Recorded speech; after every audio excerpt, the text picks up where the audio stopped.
Hello friends, welcome back to our channel. आज का हमारा टॉपिक है that is the understanding the ASP.NET MVC5।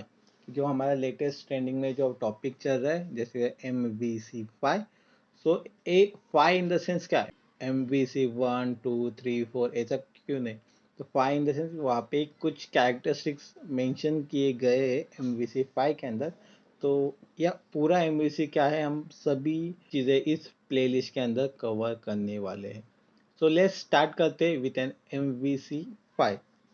सो ये प्लेलिस्ट है आपके लिए ASP.NET MVC5 tutorial for beginner. तो इसके अंदर हम बेसिक टू बेसिक MVC का कंसेप्ट इसके अंदर कवर करने वाले हैं। सो लेट्स स्टार्ट करते हैं with an introduction of an MVC। So getting started MVC5। ये MVC5 कब स्टार्ट हुआ, कब रिलीज हुआ, इसलिए फर्स्ट पॉइंट हम इसके अंदर देखेंगे। Microsoft has release visual studio 2013 review. Okay, जो हमारा विजुअल स्टूडियो 2013 रिलीज हुआ था उसके अंदर से ही हम MVC का कंसेप्ट हमारा स्टार्ट हो गया। तो उसके अंदर डे टू डे लाइफ के अंदर हम देख सकते हैं कि न्यू फीचर्स इसके अंदर आ गए। There are the many new feature introduced in release of Visual Studio. So one of them that is the MVC5, जो हमारा लेटेस्ट वर्जन जो चालू है हमारे MVC के अंदर। सो कहाँ से स्टार्ट हुआ, हमारे 2013 से अभी तक जो हमारा 2022 चालू है।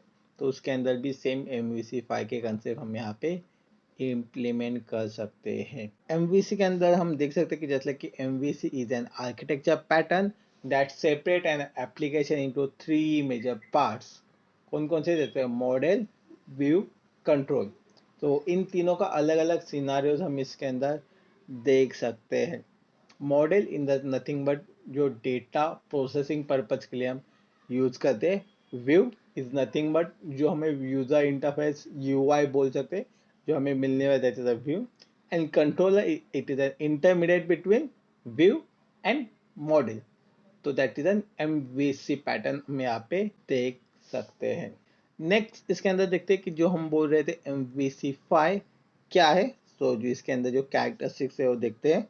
There are the some characteristics of an MVC5.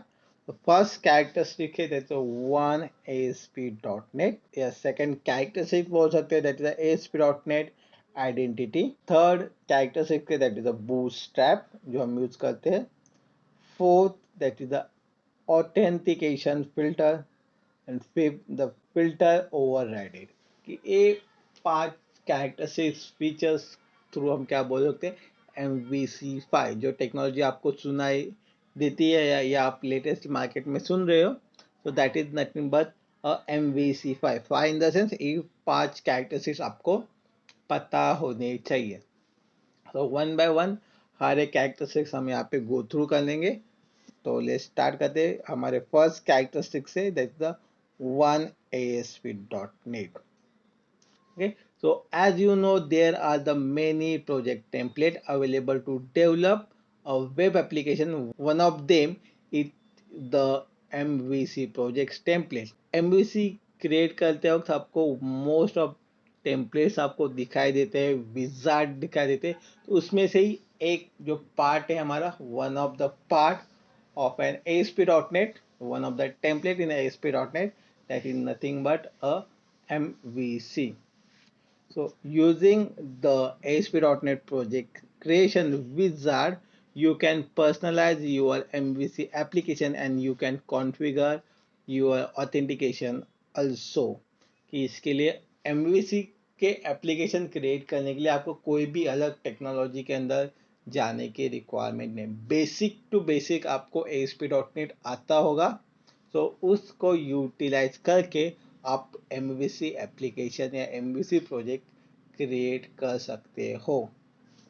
The MVC applications are now standard of web application and it does not use their own project GUID, Global Unique Identifier.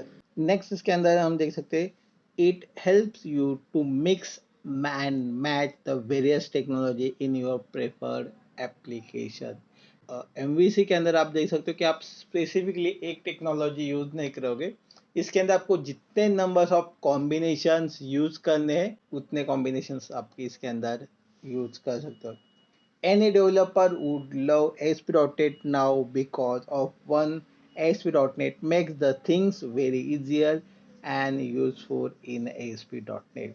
कि ASP.NET सबको क्यों अच्छा लगता है कि बिकॉज ऑफ कि एक ASP.NET एक ऐसा एप्लीकेशन है, वेब एप्लीकेशन है जिसके अंदर आपको आपको जो भी लैंग्वेज रिक्वायर्ड होगी, हर लैंग्वेज थ्रू, हर टेक्नोलॉजी थ्रू आप क्या कर सकते हो, उसके अंदर आपका जो डेटा है प्रोसेस वहाँ पे कर सकते हो. That is a one ASP.NET. Second इसके अंदर देखते हैं that is ASP.NET identity. There is a new characteristics use for the building ASP.NET web application called as a ASP.NET identity. Okay, तो एक कब यूज होता है? Now when you will create an application using an MVC project template, you can an ASP.NET identity for an authentication and identity management.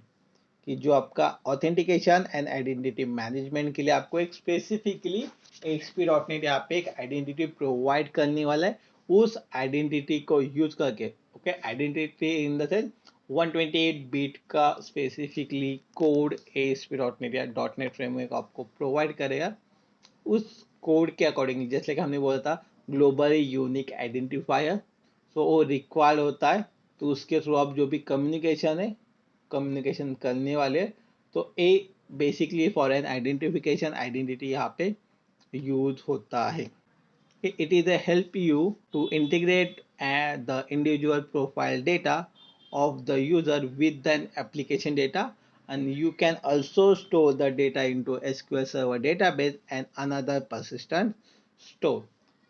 इसके अंदर specifically हर एक application का, हर एक पेज का इंडिविजुअली जो भी आइडेंटिफायर है यहाँ पे यूज होने वाले है. उसके अकॉर्डिंगली आप हर एक एप्लीकेशन को, हर एक पेज को बोल सकते हैं, हर एक प्रोफाइल को डिफ्रेंशिएट आइडेंटिटी कर सकते हो. दैट इज ASP.NET आइडेंटिटी यहाँ पे आपको यूज होने वाला है. ASP.NEट आइडेंटिटी के अंदर there are the two main features. Okay, इसके अंदर भी, इस कैरेक्टरिस्टिक्स के अंदर आपको और दो फीचर्स देखने को मिलने वाले हैं. जैसे first is the claim based authentication. Okay, claim based in the sense what? The ASP.NET identifier suppose a claim based authentication in which the identity of an any user is defined as a set of claim from a trusted issuer. तो specifically जो भी user है, उस user को जो भी login करना होगा, ओके, ट्रस्टेड जो लॉगिन हम प्रोवाइड कर सकते, मतलब कि आप देख सकते हो कि गूगल लॉगिन है, फेसबुक लॉगिन है, ट्विटर लॉगिन है. आप स्पेसिफिकली कोई भी वेबसाइट के ऊपर लॉगिन करने जाते हो तो जो ट्रस्टेड वाला लॉगिन का फीचर्स आपको मिलता है. या आप विजुअल स्टूडियो भी लॉगिन करने जाते हो, या विजुअल स्टूडियो के ऊपर भी आपको लॉगिन का ऑप्शन आता है. वहाँ पे भी ऐसे मल्टीपल ट्रस्टेड इश्यूअर जो आपको, जिसके ऊपर आपको ट्रस्ट है कि वही वहाँ पे आपको सिंबल दिखते हैं, वहाँ पे आप लॉगिन करते हैं, उससे डेटा आप क्या करते हो, स्पेसिफिक वेबसाइट के ऊपर रीडायरेक्ट होता है, फिर देते हो. तो सेम जो क्लेम बेस्ड ऑथेंटिकेशन है वो यहाँ पे आप ASP.NET ऑथेंटिकेशन के अंदर कर सकते हो. That is a claim based authentication. If कोई भी इश्यू आएगा तो जो ट्रस्टेड वेबसाइट हो गया, ट्रस्टेड पर्सन होगा जिसके थ्रू आपने डेटा दिए, वो रिस्पॉन्सिबल होगी, आप रिस्पॉन्सिबल नहीं होंगे. That is a claim based authentication इसके अंदर आपको देखने को मिलेगा. Then secondly, O authentication 2.0. If you want to authorize the request from a client application to your web API, now it can be done by the O authentication 2.0 and bear the token.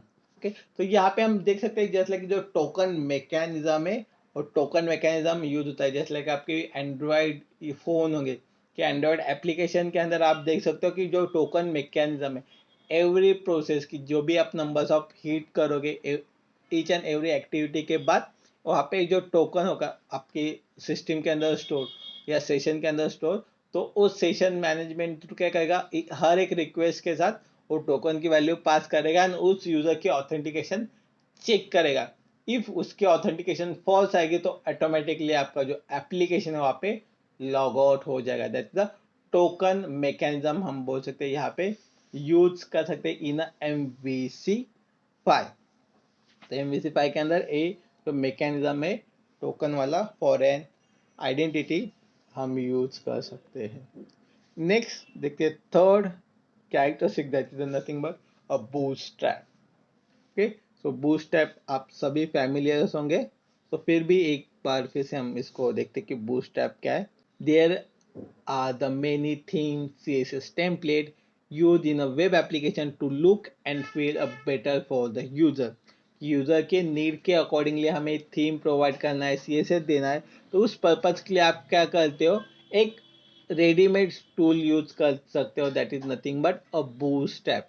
Bootstrap through हम क्या करते हैं कि जो भी required होगा हमारे requirement के अकॉर्डिंगली, या जो टेम्पलेट थ्रू हम क्या कर सकते हैं, जो नंबर्स ऑफ जो टेम्पलेट से थीम से वहाँ पे असाइन कर सकते हैं, दैट इज अ बूटस्ट्रैप आपको मैकेनिज्म वहाँ पे मिल जाता है। The Microsoft now uses a bootstrap technology to provide a polished and powerful mobile first front end and the framework faster and easier for the web development।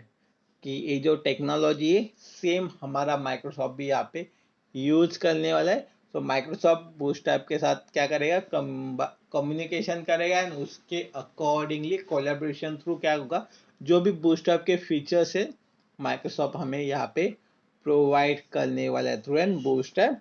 तो उसके through आपका जो वेबसाइट होगा थोड़ा सा पॉलिश या जस्ट लाइक कि एक अलग ही उसके अंदर एक्टिवनेस आपको वहाँ पे देखने के लिए मिलने वाला है। तो bootstrap technology is use in MVC project template. Okay, जो MVC के प्रोजेक्ट के टेम्पलेट्स है उसके अंदर भी आपको बूटस्ट्रैप टेक्नोलॉजी देखने के लिए मिलने वाली है। देन फोर्थ कैरेक्टरिस्टिक्स इसके अंदर हम देख सकते हैं authentication filters। As the name, the authentication filter indicate, it is a kind of a filter in ASP.NET MVC that run up prior to the authorization filters in the ASP.NET MVC pipeline, and it also allow to determine the authentication logic per action per controller and globally for all controller।